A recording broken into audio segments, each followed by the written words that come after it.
पाइकाबाई खोब्रागड़े 19वीं सदी की एक सफल व्यवसायी और एक सामाजिक कार्यकर्ता थी।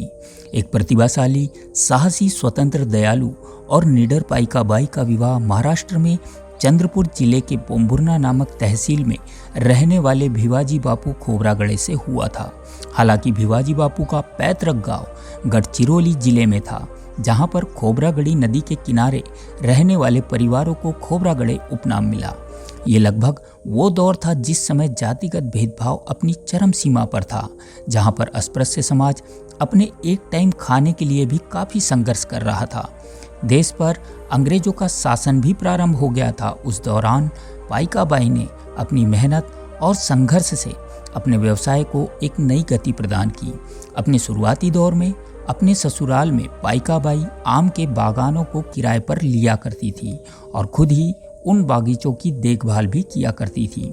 पाइकाबाई के साहस और निडरता को देख गांव में आम के बगीचों में किसी की भी जाने की हिम्मत नहीं होती थी। इतना रुतबा था पाइकाबाई का गांव में।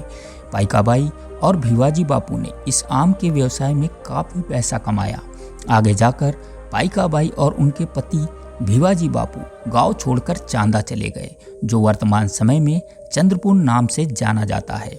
चंद्रपुर में उन्होंने फल बेचने का कारोबार शुरू किया।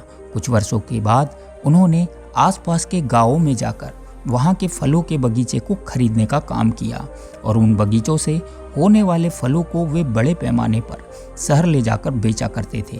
गांव में जितने भी फलों के बगीचे होते थे, पाइकाबाई उन बगीचों को या तो खरीद लिया करती थी या किराए पर ले लिया करती थी। भिवाजी बापू और पाइकाबाई को 3 पुत्र भी थे, जिनके नाम पतरू, गोविंदराव और देवाजी था। इस समय तक पाइकाबाई के जीवन में सब कुछ ठीक चल रहा था कि अचानक उनके पति भिवाजी बापू की मृत्यु हो गई। उस समय पाइकाबाई के तीसरे पुत्र देवाजी की उम्र महज 2 साल थी। पाइकाबाई के जीवन में यह एक कठिन दौर था। तीनों बच्चों और पूरे कारोबार की जिम्मेदारी पाइकाबाई के कंधों पर आ गई थी, लेकिन निडर, दृढ़, साहसी और मेहनती पाइकाबाई ने हिम्मत नहीं हारी और जीवन में आगे देखते हुए अपने बच्चों की शिक्षा पर ध्यान दिया और फिर से अपने कारोबार को आगे बढ़ाने के लिए काम करने लगी।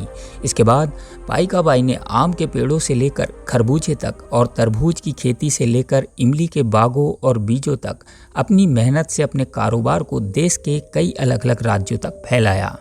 इस समय तक एक फल व्यापारी के रूप में पाइकाबाई के पास अथाह जमीन थी।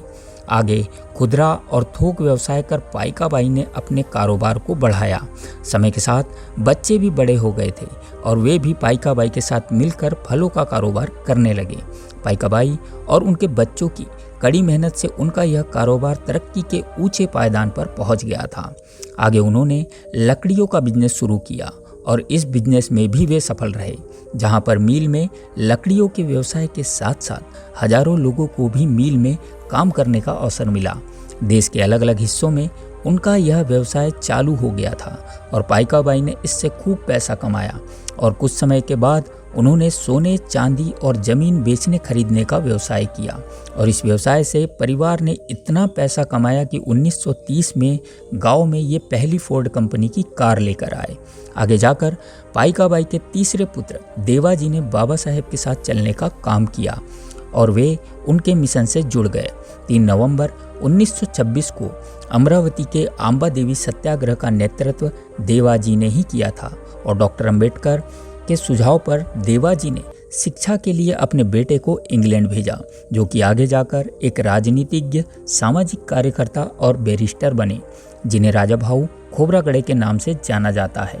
इस तरह से पाइकाबाई और उनके परिवार का जीवन रहा, जहां पर पाइकाबाई ने एक निचले पायदान से उठकर ऊंचाइयों को छुआ। वह एक ऐसी महिला थी जो कि व्यावसायिक कौशल, बहादुर, निडर, परिवार और स्वयं के प्रति सम्मान से परिपूर्ण थी।